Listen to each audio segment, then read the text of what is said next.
Hello and welcome. आप सभी का स्वागत है मेरे चैनल पे। नए साल की शुरुआत में हम क्या करने वाले 2015 का जो लास्ट एमसीक्यू बचा हुआ है, एमएसक्यू बचा हुआ है, क्वेश्चन 31 टू 40 उसको हम लोग कंप्लीट कर देंगे। तो इसके साथ हमारा 2015 से 2020 सारे क्वेश्चंस हमारे कंप्लीट हो जाएंगे जैम के। उसके बाद हम लोग कोशिश करेंगे 2020 और 2021 और 2022 के भी क्वेश्चंस को कंप्लीट कर दिया जाए। तो अब इस नए साल का क्या मैसेज रहेगा आप लोगों को कि पढ़िए, मन लगा के पढ़िए, थोड़ा थोड़ा पढ़िए। BSc first year second year वाले थोड़ा थोड़ा अच्छे से पढ़ें, अपने कॉन्सेप्ट क्लियर करते रहे। शुरू से ही क्वेश्चन आंसर को लगाना स्टार्ट कर दिए। ये मत सोचिए कि जब मैं जैम की तैयारी करूंगा, जब आगे बढ़ूंगा, थर्ड ईयर में जाऊंगा तब क्वेश्चंस को देखूंगा। जो आप टॉपिक पढ़ रहे हैं उसी के से रिलेटेड जो भी क्वेश्चन जैम में पूछे गए हैं, लिस्ट बन चुकी है, ऑलरेडी अपलोडेड है, उसको आप देख सकते हैं और उसी के अकॉर्डिंगली अपनी पढ़ाई को और आगे बढ़ा सकते हैं। तो बगैर कोई टाइम वेस्ट किए चलिए स्टार्ट करते हैं कॉन्फिडेंट लर्निंग।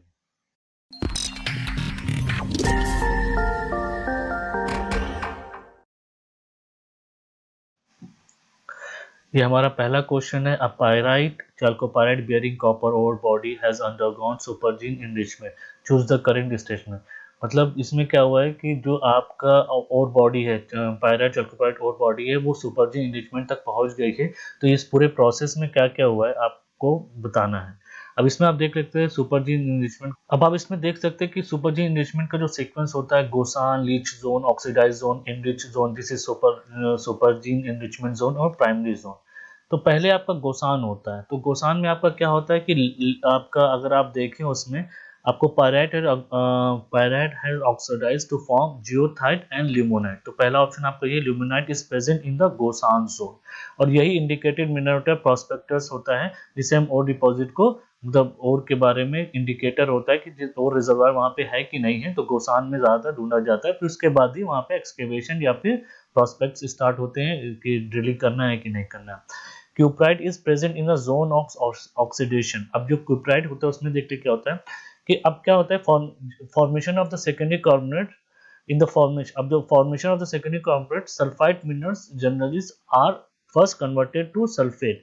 अब सेकेंडरी कार्बोनेट के बनने में क्या होता है कि जो सल्फाइड मिनरल्स होते हैं वो सल्फेट में कन्वर्ट हो जाते हैं और ये प्राइमरी कार्बोनेट से कन्वर्ट होके क्या बनाते हैं, सेकेंडरी कार्बोनेट्स बनाते हैं। अब इसमें क्या होता है, कुछ सॉल्युबल साल्ट्स होते हैं जो कि नीचे जाने लगते हैं, कुछ इनसॉल्युबल साल्ट होते हैं जो कि ऑक्सीडाइज जोन में ही रुक जाते हैं। तो इसमें सबसे ज्यादा क्या होता है, एग्जांपल्स ऑफ इनसॉल्युबल साल्ट्स में सबसे ज्यादा एग्जांपल किसका माना जाता है, आपका ये आपका लीड का जो एग्जांपल है वो एंग्लिसाइट है और पायरीमॉर्फाइट है, जबकि कॉपर प्रेसिपिटेशन उसका एग्जांपल क्या है, मेलाकाइट, एजोराइट और क्यूप्राइट है।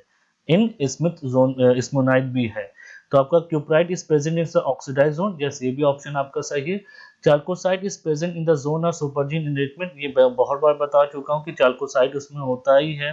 कोवेलाइट दो मिनरल्स पाए जाते हैं सुपरजीन एनरिचमेंट में। 2018 में भी क्वेश्चन पूछा गया, 2017 में भी पूछा गया। मेलाकाइट इज प्रेजेंट, अभी हमने आपको बताया कि जो मेलाकाइट होता है वो ऑक्सीडाइज जोन में होता है जबकि प्राइमरी जोन में नहीं होता। तो मेरे ऑप्शन क्या होंगे, ए, बी और सी। तो ये पहला ऑप्शन, पहला हमारा क्वेश्चन कंप्लीट हो गया। Moving to the next question, the geochemical trend illustrate in the diagram for a suite of cogenetic and coeval igneous rocks are. Cogenetic जिसे दो वर्ड से बना है, को और जेनेटिक, मतलब जिसका जेनेटिक सेम हो, मतलब आप समझ जो ओरिजिन हो वो सेम हो। और coeval, coeval is related to same age से रिलेटेड। ओके। रॉक इंडिकेट, अब यहाँ पे क्या दिया गया कि ओलिविन बन रहा है, क्लाइनोप्रोक्सिन बन रहा है, प्लेजियोक्लेस क्रिस्टल बन रहा है और एल्कली फेल्डस्पार बन रहा है। कैसे बन रहा है, आपको कुछ मिक्सचर दिया गया है, कुछ मिनरल दिया गया है, MgO, CO, Al2O3 और SiO2। ये को इसको मिक्स करके हमें कुछ ना कुछ मिनरल्स यहाँ पे बनाने के लिए बोला गया है, ऑप्शन A, B, C और D के अकॉर्डिंगली। अब देखिए अब क्या होता है कि ये डिक्रीज कर रहा है, ये डिक्रीजिंग ट्रेंड है, ये इंक्रीजिंग ट्रेंड है और ये इंक्रीजिंग ट्रेंड, यहाँ पे आप देख सकते हैं। ओके। जैसे जैसे SiO2 बढ़ रहा है, क्या क्या आपका बढ़ रहा है, Al2 बढ़ रहा है, जबकि कैल्शियम और मैग्नीशियम कम हो रहा है। इसका मतलब ये कंज्यूम हो रहा है, जब रिएक्शन हो रही तो ये कंज्यूम हो रहा है, ये कुछ ना कुछ प्रोडक्ट बना रहा है। जबकि Al2 कंज्यूम नहीं हो रहा है, ये उसी में रह जा रहा है, ये प्रोडक्ट तो बन रहा है बट Al2 वैसा का वैसा ही था जैसे आपके पास है। इसका मतलब Al2 का कोई भी रोल नहीं है उस मिनरल को बनने में। ठीक है, जैसे ओलिविन की बात करें, अगर ये सब बन रहा है तो इसमें Al2O3 नहीं कंज्यूम हो रहा है। अब देखते हैं क्या होता है। अब देखिए MgO और CO डिक्रीज कर रहा है विद इंक्रीज ऑफ SiO2, ये इंडिकेट क्या कर रहा है, या तो ओलेविन बन रहा है या पायरोक्सिन बन रहा है। तो इसमें क्या हो गया, ओलेविन क्रिस्टलाइज कर रहा है और पायरोक्सिन क्रिस्टलाइज कर रहा है, इसमें हो गया तो मेरा A एंड B ऑप्शन हो गया। अब देखिए प्लेजियोक्लेस और अल्कली फेल्डस्पार क्यों नहीं बन सकता है, क्योंकि इसमें कंज्यूम होने के साथ साथ Al2 बढ़ रहा है, जबकि प्लेजियोक्लेस और फेल्डस्पार के बढ़ने में Al2 भी कंज्यूम होना चाहिए था, ये भी कम होना चाहिए था, इसलिए प्लेजियोक्लेस और अल्कली फेल्डस्पार नहीं बन सकता है, क्योंकि एज SI2 इंक्रीज कर रहा है Al2 भी इंक्रीज कर रहा है। तो ये मेरा ऑप्शन C और D नहीं होगा, तो ऑप्शन क्या होगा हमारा A और B। Moving to the next question, बहुत सिंपल क्वेश्चन है, डायरेक्ट याद करने वाला क्वेश्चन है। Which of the following chronostratigraphy unit is are correctly match with the corresponding geochron. मतलब आपको क्रोनोस्टेटोग्राफी यूनिट जो कि आपका एरेथम, सिस्टम, सीरीज, स्टेज और सब स्टेज होता है, उसको कोरिलेट करना है जियोक्रोनोलॉजी से, एरा, पीरियड, इपोक और एज से। तो आप जाते हैं एरेथम एरा से रिलेटेड है, सिस्टम आपका पीरियड से रिलेटेड है, एरा नहीं हो गया, सीरीज जो आपका इपोक से रिलेटेड है आपका, तो ये भी ऑप्शन हो गया आपका, तो ए और सी ऑप्शन आपका सही ऑप्शन रहेगा।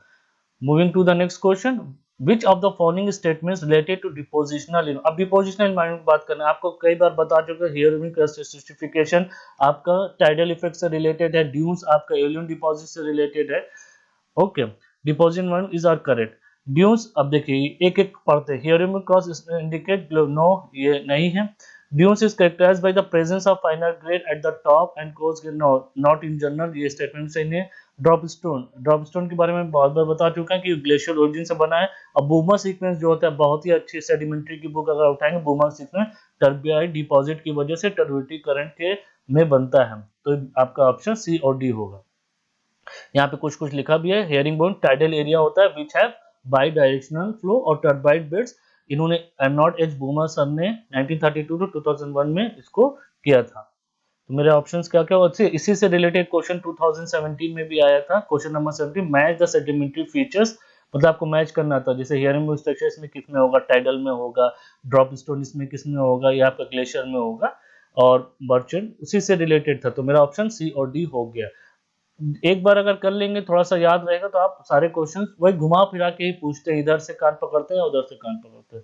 Moving to the next question, which of the following fossil genera is are invertebrate और वर्टिब्रेट। देखिए इनवर्टिब्रेट और वर्टिब्रेट होता क्या, पहले वो समझ लीजिए। Invertebrate are animals without, okay, तो इसमें आपके इनवर्टिब्रेट फाइलम में कौन कौन से आता है, Porifera, Cnidaria, worms in the phyla, all इसमें आता है, एनिलिडिया, मोलस्का, एक्नाइडर्मिटा, आर्थ्रोपोडा, ये सब आपके वर्टिब्रेट में आते हैं। अब इसमें देखिए मेगालोडॉन जो आपका है, और स्पॉन्डिलस, स्टेगोडॉन एंड टेलिमस्टोडॉन मस्टोडॉन, इसमें आप ये देखेंगे, ये जो दोनों हैं ये लेमिनी ब्रांचिया क्लास में, जो कि Pelecypoda is a class of marine fresh water mollusca, ये बाइवॉल्यूम में आते हैं। अब बाइवॉल्यूम आपका इनवर्टिब्रेट है, तो मेगालोडॉन और स्पॉन्डिलस ये आपके इनवर्टिब्रेट्स होते हैं। स्टेगोडॉन और टेलिमस्टोडॉन ये क्या है, स्टेगोडॉन आपका एक्सटिंक्ट एलिमेंट है आपका, ये एलिफेंट के एंसेस्टर माने जाते हैं, इसका मतलब इनके अंदर वर्टिब्रेट्स होते हैं, तो ये आपका इनवर्टिब्रेट की कैटेगरी में नहीं आएंगे। और इसी से मिलता जुलता टेलिमस्टोडॉन होता है। टेलिमस्टोडॉन is a mastodon is any proboscidean belongs to the extinct genus mammoth, ये आपका जो मैमथ रेंज है, जो कि भी जो कहीं से जाके कोरिलेट हो जाता है एलिफेंट से, तो ये दोनों आपका स्टेगोडॉन और टेलिमस्टोडॉन ये दोनों आपका वर्टिब्रेट है। तो मेरे ऑप्शन क्या होंगे, ए और बी।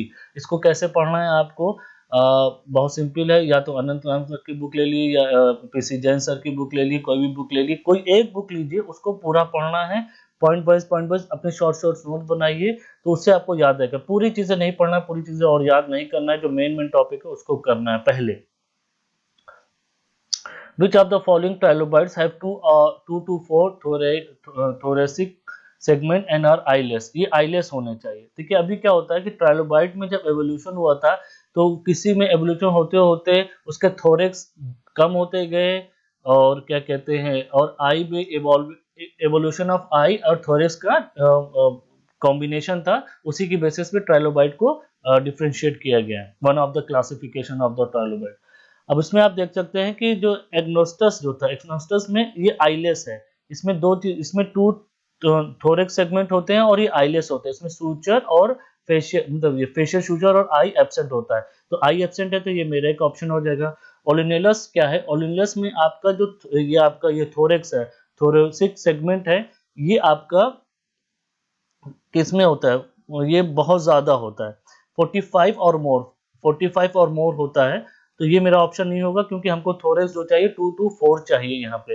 कैलिमीन, अब कैलिमीन में देख लीजिए आपका, कैलिमीन में भी आपका जो ये इसमें आई होती है और इसमें थोरेक्स का सेगमेंटेशन भी ज्यादा होता है, तो ये भी मेरा ऑप्शन नहीं होगा। माइक्रोडिस्कस, माइक्रोडिस्कस भी आपका बिलोंग्स करता है यहाँ पे, जहाँ पे आपका जो सेगमेंट होता है 2 to 4 सेगमेंट में इसमें आता है। तो अगर सेगमेंट की बात करें तो एग्नोस्टस और माइक्रोडिस्कस में सेगमेंट कम होता है और आई भी उसमें एब्सेंट होती है मोर और लेस। एग्नोस्टस में तो आई और फ्यूचर तो होता ही है, माइक्रोडिस्कस में भी थोड़ा बहुत होता है। तो मेरा ऑप्शन क्या होंगे? ए और D. Moving to the next question, which of the following formation were deposit in glacier? सुबोतो फॉर्मेशन ग्लेशियर और फ्लूवियल, मतलब दोनों में भी हो सकता है और किसी एक में भी हो सकता है, या तो ग्लेशियर है या तो फ्लूवियल है या ग्लेशियर फ्लूवियल है, ये फ्लूवियल ग्लेशियर जिसको हम लोग बोलते हैं। अब हमको एक एक के बारे में पता चलना पड़ेगा कि इसमें बना क्या है। जब क्या बना ये पता चल जाएगा तो कैसे बना ये भी पता चल जाएगा, ये कहाँ से मैंने लिया है। अब ये रविंद्र कुमार सर की बुक देखते हैं तो उसी में से मैंने स्क्रीनशॉट लेके यहाँ पे पेस्ट किया। अब देखिए द सुबोतो फॉर्मेशन, सुबोतो फॉर्मेशन की बात करें तो ये आपका मरीन ट्रांसग्रेशन में बना हुआ है। कब का? प्लियोजीन का। तो ये तो हो नहीं सकता, ये मरीन ट्रांसग्रेशन का तो है नहीं। करेवा फॉर्मेशन, करेवा फॉर्मेशन में क्या है आपका? देखिए ये आपका fluvial sediment intercalated with glacial tilt है।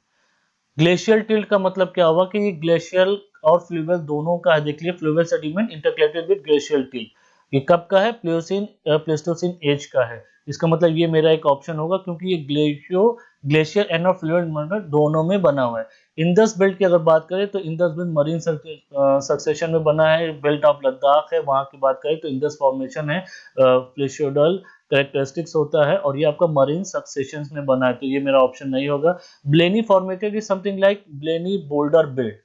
जब हम बोल्डर की बात करते हैं तो आपको पता है कि बोल्डर हो या टीलाइट हो, ये किसमें जानते हैं? ग्लेशियल ओरिजिन से होते हैं, तो ग्लेशियल ओरिजिन, इसका मतलब ये मेरा एक ऑप्शन हो सकता है। तो ए, बी और डी मेरा ऑप्शन हो गए। Moving to the next question, which of the following statements are correct?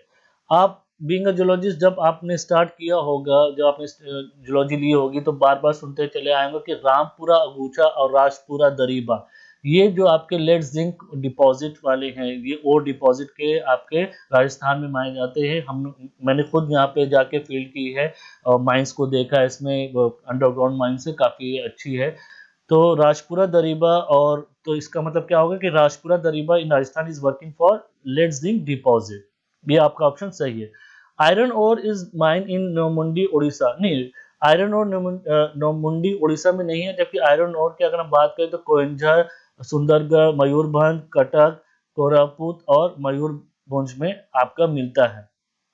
अगर आप बात करें उड़ीसा की तो ये मेरा ऑप्शन नहीं होगा, this is not my option. The largest copper mine in India is located in Malanjkhand Madhya Pradesh. Malanjkhand, yes, आपको अगर आप उमेश्वर प्रसाद सर की बुक पढ़ते हैं तो उसमें आपको मिलेगा कि the largest copper mine in India is located in Malanjkhand. ये आप देख सकते हैं मध्य प्रदेश में मलंजखंड में बहुत ज्यादा एक्सटेंड, आप देखिए it extend for 2.6 kilometre in arcuate form में। Manganese deposit is found in the formation Mansar formation. अब यहाँ पे ये लोकेलिटी की बात कर रहे थे डिपॉजिट के बारे में कि लेग जिंक डिपॉजिट राजपुरा गुच्छा राजस्थान में, उड़ीसा में। यहाँ पे इन्होंने एक फॉर्मेशन दे दी कि महाराष्ट्र में एक फॉर्मेशन है मंसार फॉर्मेशन। मंसार फॉर्मेशन की अगर बात करें तो ये आपका सौसर ग्रुप में आता है। यहाँ पे आप देख सकते हैं मंसार फॉर्मेशन, और it is famous for mainly for manganese और जोन। तो इसका मतलब ये भी ऑप्शन मेरा सही है, तो मेरे ऑप्शन हो गए ए, सी एंड डी। इधर उधर से आपको थोड़ा थोड़ा पढ़ना पड़ेगा, बट सिंपली आपको क्या पढ़ना है, स्टेरिग्राफी अच्छे से पढ़नी है। कैसे पढ़ना है ये समझ लीजिए कि अगर आप कोई भी सक्सेशन पढ़ रहे हैं तो उसके आपके फॉसिल्स क्या हैं, वो कहाँ किस किस एनवायरनमेंट में डिपॉजिट हुआ है, और उसकी एज क्या है, अगर वो मतलब और डिपॉजिट है कि नहीं है, मतलब और रिजर्वायर है कि नहीं, इस तरीके से पढ़ेंगे तो आपको याद रहेगा बाद में। Which of the following stratigraphic units correctly match with their age and, मतलब आपको एज में जो ये निन्योर फॉर्मेशन है उसका एज भी सही होना चाहिए और उसका बेसिन एनवायरनमेंट भी सही होना चाहिए। तो अगर निन्योर फॉर्मेशन की बात करें यहाँ पे हम, तो ये आप देखेंगे Niniyur formation Kaveri and Godavari basin में है, जो कि सिनोजोइक रॉक में है, ना कि क्रिटेशियस में है, तो ये मेरे ऑप्शंस नहीं होंगे। लॉन्ग फॉर्मेशन आपका अंडमान निकोबार का है, देख सकते हैं हम यहाँ पे आर्कियोपेलाजिक ग्रुप में आता है लॉन्ग, ये आपका कैलकेरियस का है और मिडिल टू मायोसिन में है, तो ये भी आपका ऑप्शन नहीं होगा। जीवान फॉर्मेशन की बात करें तो आपका, और यहाँ पे थोड़ा सा और डिटेल में दिया गया है थोड़ा सा कि आर्कियोपेलाजिक ग्रुप में वहां पे कैसे कैसे डिपॉजिट हुआ, उसका नाम कैसे पड़ा, तो उसके बारे में ये दिया गया। जीवान फॉर्मेशन की बात करें तो जीवान फॉर्मेशन जो आपका है, जीवान फॉर्मेशन की बात करें तो जीवान फॉर्मेशन आपका पैलेओजोइक सक्सेशन ऑफ लिदार वैली है, जो कि कश्मीर बेसिन में है आपका, ये कश्मीर लिदार वैली हो गया आपका, ये ऑप्शन आपका सही हो गया। जीवान की बात कर रहे हैं तो ये तो दिया ही है। तो ये पर्मियन में है कि नहीं, मिडिल टू लेट पर्मियन में, इसका मतलब इन्होंने सिर्फ पर्मियन दिया है, इन्होंने late Permian, early early Proterozoic like ये सब में नहीं दिया है, तो इसका मतलब ये ऑप्शन मेरा होगा। अब बंदार ग्रुप की बात करें, बंदार ग्रुप अर्ली प्रोटोजोइक की वजह से लेट प्रोटोजोइक में डिपॉजिट हुआ था, ये विंध्यन बेसिन का डिपॉजिट है, जिसको हम लोअर पुरान और अपर पुरान की बात करते हैं, तो लोअर विंध्यन अपर विंध्यन उसकी बात करते हैं, तो वहां से ये आपका विंध्यन बेसिन में डिपॉजिट हुआ है, विंध्यन डिपॉजिट और विंध्यन सुपर ग्रुप का है late Proterozoic Bhander group. Moving to next question, ये थोड़ा सा ट्रिकी क्वेश्चन, हाँ लास्ट क्वेश्चन के बारे में एक बता दें, अगर आप ऑप्शन देखेंगे तो ऑप्शन में आपको ए भी दिया गया है, मगर अगर आप बुक्स को पढ़ते हैं तो बुक से ये पता चलता है कि जो आपका निन्योर फॉर्मेशन है वो आपका कावेरी गोदावरी बेसिन में डिपॉजिट हुआ है, और तो इस वजह से इसका 9th का ऑप्शन सिर्फ सी होगा, ए नहीं हो सकता है। मूविंग टू द नेक्स्ट, ये आपका लास्ट क्वेश्चन है, petroleum produce basin of India belongs to. आपको पता है कि इंडिया में जो भी पेट्रोलियम बेसिन है वो बिलोंग्स करती है क्रिटेशियस टू टर्शियरी। बहुत सिंपल है, कोई भी ऑयल आर फाउंड इन, मतलब इंडिया की बात करें, are ranging in from Precambrian to Pliocene, but oil and gas is mostly localised in the form of in the rock of Eocene. India में except in Kaveri basin and Krishna Godavari they are localised in Cretaceous, मतलब कावेरी और कृष्णा के अलावा सारे के सारे ये Cretaceous as में आती हैं। कौन कौन सी है, मेनली जो हमारे कैटेगरी डिफाइन की गई, कैटेगरी 1 2 3, ये किस किस टाइप की कैटेगरी मैं बार बार एक्सप्लेन कर चुका हूँ, फिर भी आप जाके अगर देखना चाहते हैं और डिटेल में तो डायरेक्टर जनरल ऑफ हाइड्रोकार्बन की वेबसाइट है, वहां पे जाइए, ये आपका लिंक दिया गया वहां पे मेन जो आपका कैटेगरी 1 में 2 में 3 में अलग अलग है, वो क्यों अलग है कि जहां पे आपका रिजर्वायर है और आप उसको रिट्रीव भी कर रहे हैं, निकाल भी रहे हैं, तो आसाम, बॉम्बे ऑफशोर, काम्बे, कावेरी, कृष्णा गोदावरी, त्रिपुरा, कच्छ और वेस्टर्न राजस्थान, इसके बारे में थोड़ा सा डिटेल लिखा है कि वहां पे किस तरह की रॉक है, कौन सी ग्रुप रॉक है, क्या है। इसमें आप देखेंगे कि जैसे मैंने बताया कि इओसीन और क्रिटेशियस रिलेटेड है, मतलब कि क्रिटेशियस और टर्शरी की बात करें, कैम्ब्रियन में एक आपका हाइड्रोकार्बन है वेस्टर्न राजस्थान में, ये थोड़ा डिबेटेबल है, बट यहाँ पे देखेंगे the hydrocarbon activity has been reported from, okay, कहां से, बीकानेर में, इसकी एज जो आपकी Cambrian limestone, late Cambrian limestone and Mesozoic limestone है, इसमें दिया गया, बट ये हाइड्रोकार्बन की बात कर रहे हैं, अभी पेट्रोलियम की बात नहीं, यहाँ पे पेट्रोलियम प्रोड्यूसिंग की बात कर रहे हैं। जैसलमेर में बात करें कि बेसिन ऑयल एंड गैस, ये भी आपका क्रिटेशियस में ही बिलोंग करता है, सिर्फ आपका एक हाइड्रोकार्बन बेसिन है बीकानेर में, जो कि आपके लेट कैम्ब्रियन लाइमस्टोन में है, बट यहाँ पे पेट्रोलियम की बात कर रहा है, मेरे ख्याल से हो सकता है कि ये अभी यहाँ पे रिसर्च हो रही हो, ठीक है। तो हमारा ऑप्शन क्या रहेगा अभी, तो अभी बी और सी, डी क्यों नहीं हो सकता, क्योंकि क्वाटरनरी डिपॉजिट अभी लिटरली इमेच्योर है कि वहां से आप पेट्रोलियम को प्रोड्यूस कर सके या रिट्रीव कर सके या आपको वहां से एक्सट्रैक्ट कर सके, तो मेरे ऑप्शन बी और सी रहेंगे। तो इसी के साथ ये आपका 2015 का एमएसक्यू कंप्लीट होता है, और हम लोगों ने 2015 से लेके 2020 तक के सारा क्वेश्चन जैम कर लिया है। मैं जानता हूँ थोड़ा लेट हो गया है, बट मेरी कोशिश रहेगी कि 2021 और 22 भी जल्दी जल्दी कर दिया जाए, फिर उसके बाद टॉपिक वाइज आपसे इंटरेक्ट करके, और जैम के टाइम में बहुत कम टाइम बचा हुआ है, तो प्रिपरेशन और तेजी से स्टार्ट कर दिए। नए साल के में आपका ये रेजोल्यूशन होना चाहिए कि मुझे जैम क्लियर करना ही करना है, चाहे जैसे हो, उसके लिए खूब मेहनत करिए, अच्छे से पढ़िए, और अगर ये वीडियो अच्छा लगा हो तो इसको अपने दोस्तों से शेयर कीजिए। तो अभी तक के लिए इतना ही, मिलते हैं नेक्स्ट लेक्चर में। Thank you, bye bye.